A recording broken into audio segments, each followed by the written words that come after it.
curry patta.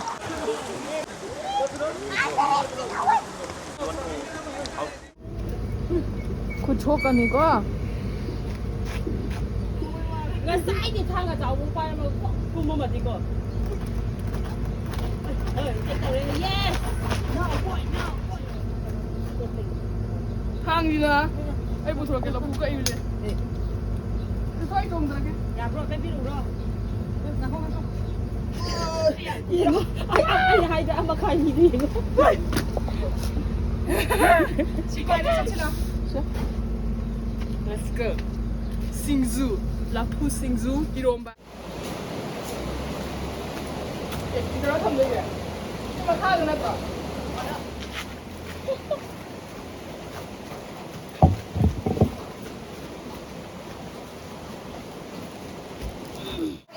Ngasi Firoz Bhaiya ki birthday ki arang si ready lai re koi bamwan nek pa tum mane koi mi ama ani ahum mari manga aiga pot sai na puji hosi kaksarak buduni che achan hoi gi mamang dai ra si me macang thong dra ge dubu guess hi ngu keng e oi arang mako akhoi gi principal che sujata Karam ne karam. keno ne arang mako me si sa da ya gi oi dori bise Oi ni kai no. aduga che sangke Helper.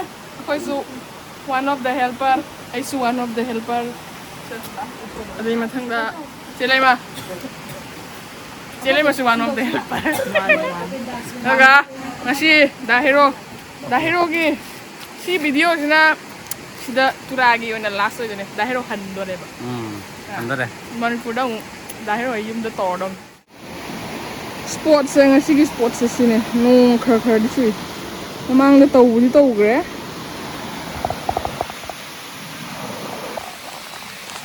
sports se ko sports se mam lei ba so ona kan da gi red ki khali si sport amane ba si sport amane adagi solo kan da asi hat macha sai se ada su lai je asi sport amane ada lai sport amane namanya sigi turien sigi masang je hai tare ne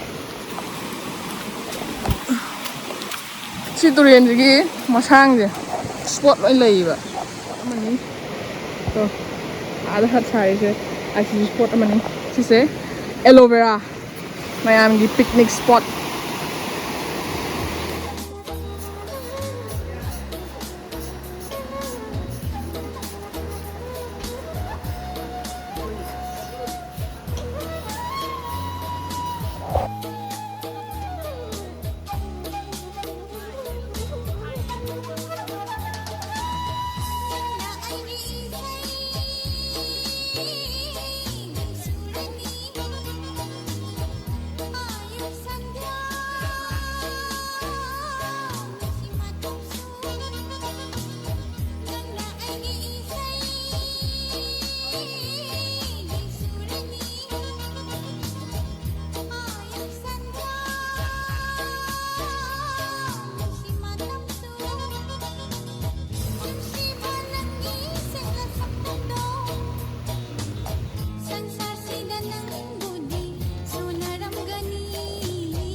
लट रहे तो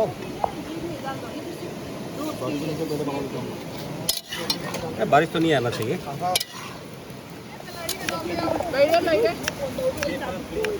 This dish is one of the best Garo dish, you know. It's called khappa, na? Oh, khappa.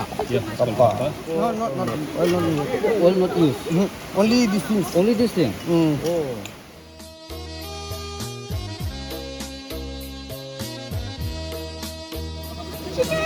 ये बना के sweat हो गया ना? हाँ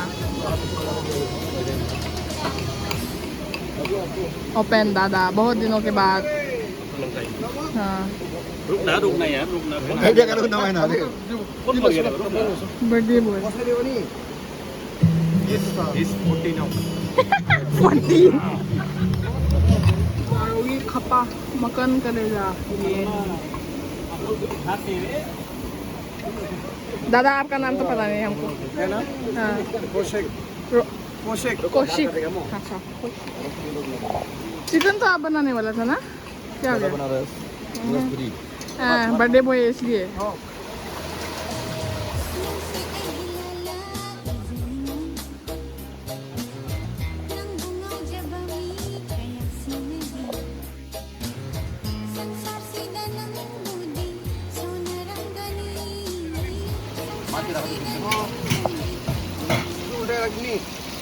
ये आदमी खाली नाम के लिए फिश फ्राई कर रहा है.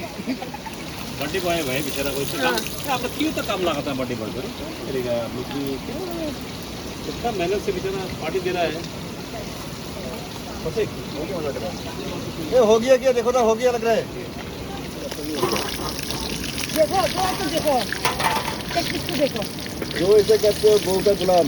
घर में काम करने वाले लोग खाना नहीं मिले ठीक है. जो जोरू को काम करता है ना उसके घर में सुकून होता है. ठीक है जाओ सुकून होता है. जो जोरू को गुलाम नहीं कर पाएगा वो घर में सुकून नहीं मिलेगा. Principal.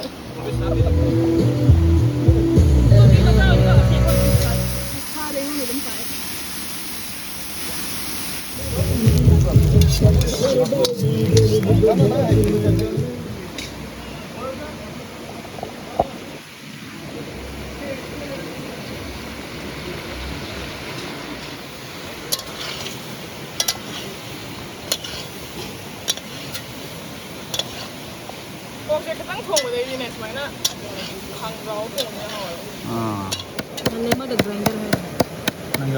시제 융더 아코이 다우라마디고. 다가 사람이 너무 힘들어.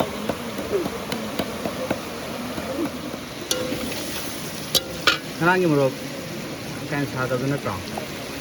무슨 거. 낭니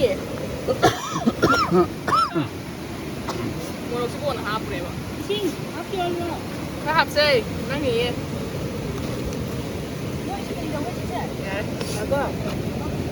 tìm nào tìm một ai chứ liệu năng vừa là cứ ta từ từ cái này 가게 돈이 많아. 근데 mà mới chưa có trong ăn nhiều này mà gì đi mà 야, 너 학생이야. 너 뭐냐 사장이니까. 네, 종호 중하게 하지. nung ta đấy hey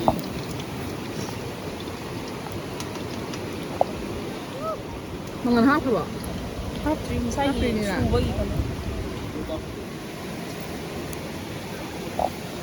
không tiêu là pui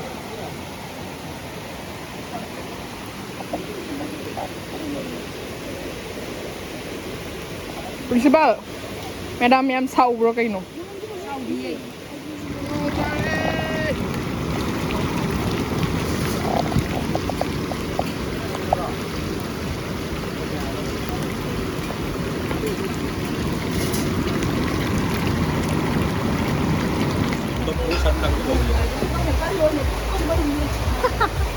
Ngu cái bài mà.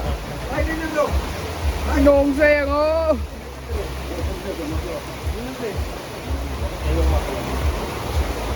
아저씨 곱다리 잡으면 와요. 봐봐. 거울이네 거울로. Anh ngầm đấy, bạch xếp cũng chào với. Gym cha bagi, gym chat bagi ba gym cha bagi. Project mathakta hingga ba matunda. 야래 아주 거기 보다도. Da bora hautar. Kusin ni e jak la magi. 당 이제 합쳤는데도 Kari pata pakora sir.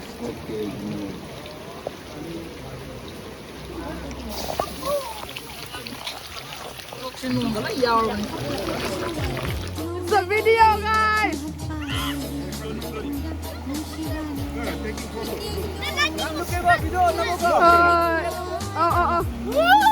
Tura quay cha tới nên nồng chưa đi.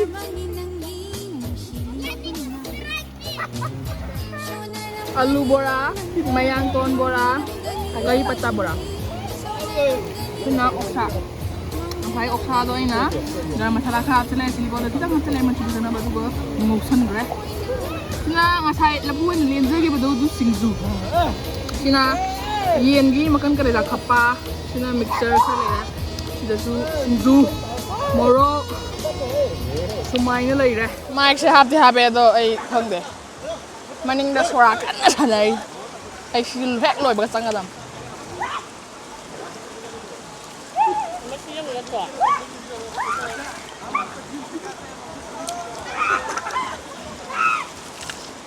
habe khalo Seme.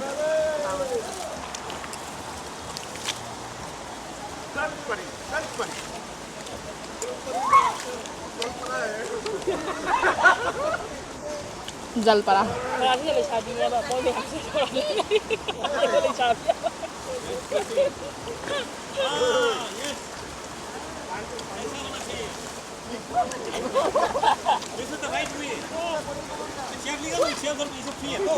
लफू J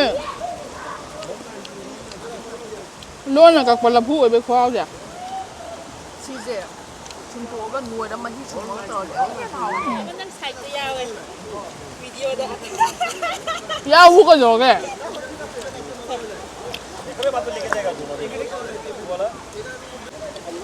Ausa सेไอ้อีชาเนี่ยถงไปทักไปจนจะบะหาวไป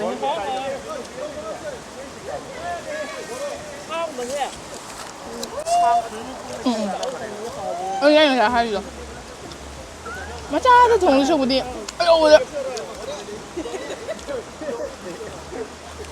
ยำยังไงนุ่งอยู่ห่างเลยตามแบบ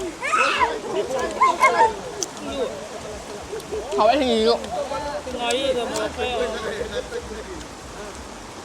คุณจะกินกันหรือเปล่า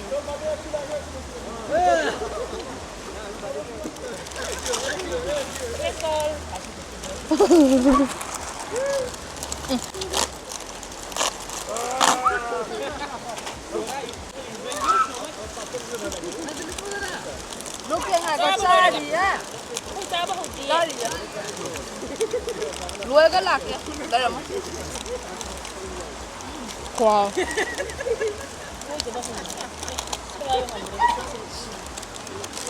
진주 야 왜 이러니? 나이 먹었어.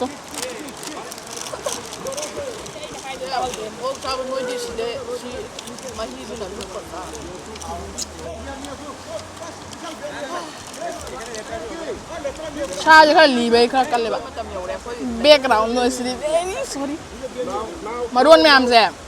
메이테이 론 야오레 벵골리 야오레 까리 까리 힌디 힌디 로이 야오레.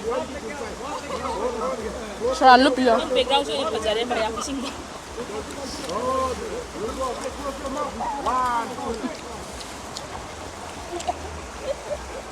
Singju je, mayang ton manam ngode.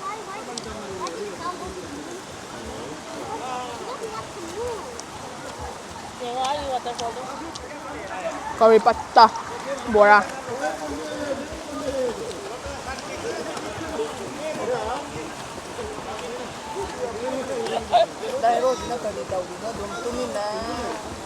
Nang là bằng ngày nè đấy rồi xem mình cái gì nói anh cho nên mà là bằng ngày nè hậu á nghĩ đi nè ăn thùng nó cái sắn đi hay thế nào anh thì hiện là sao vậy em hậu chúng ta như hậu cái sao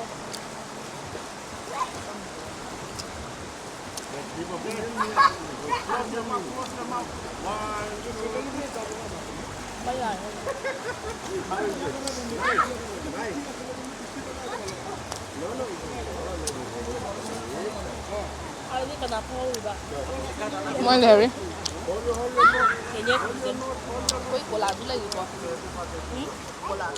Asini na phazari nang sa is my job na. Background.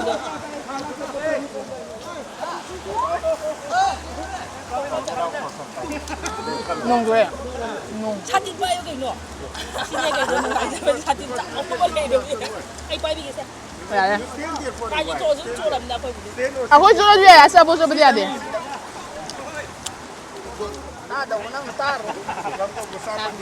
Music bayam na pa ko. Simple sila pa posta. Ayun.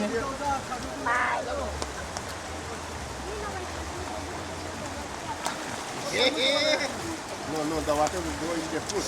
Bela ta o do skin ya. 我是能炸嘞， I'll go to the highway. 好嘞，最好了。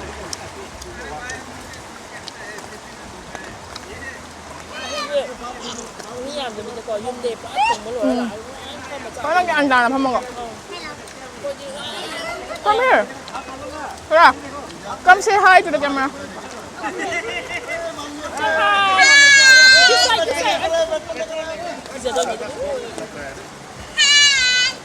Speak your Chinese, so come here. Come here. Come go behind it.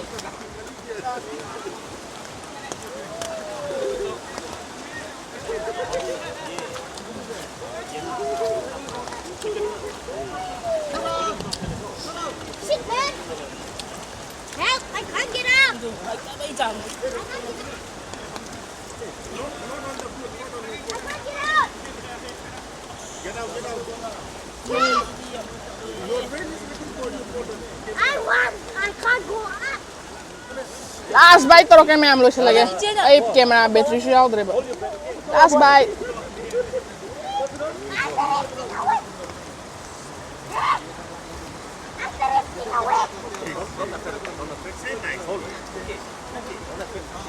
Hold it, breath. Okay. 1, 2.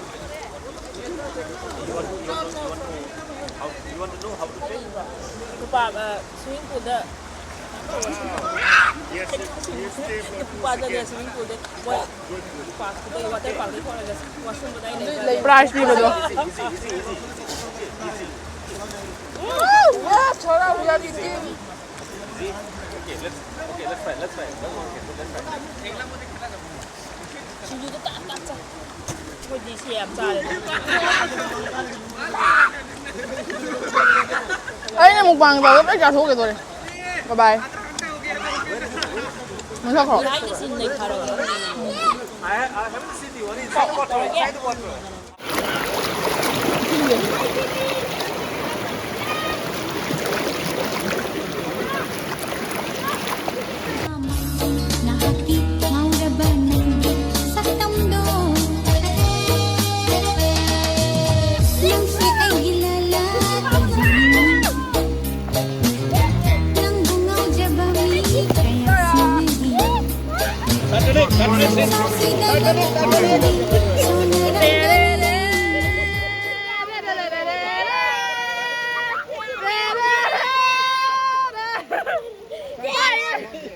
My fish is drowned. Xin cái này mất tích mà nào vậy?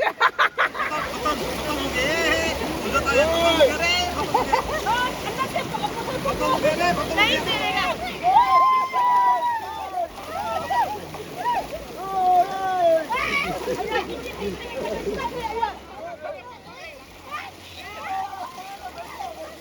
Video se haujarapda aina da hero gi ngasi se Tura da last hangout oidoini haijakibdo che leimasu yauna ngasi sina last hangout oikre mai su transfer phangdana manipur thokre Tura da kam kanda mu takpa phangdoino haido khangde ado sumaina aina video oina namja hobase yamna nungaijai si nasu yam chawa maram oiraga aina video se haujakibane haidi memory oina ba ado mayam Manipur ki sunungsin yengbiyo sigi video simadi da hero ga chelai maga dedicate tawjari video sibu loi phau yengbi bagi damakta mayam pungnamakpu thagatchari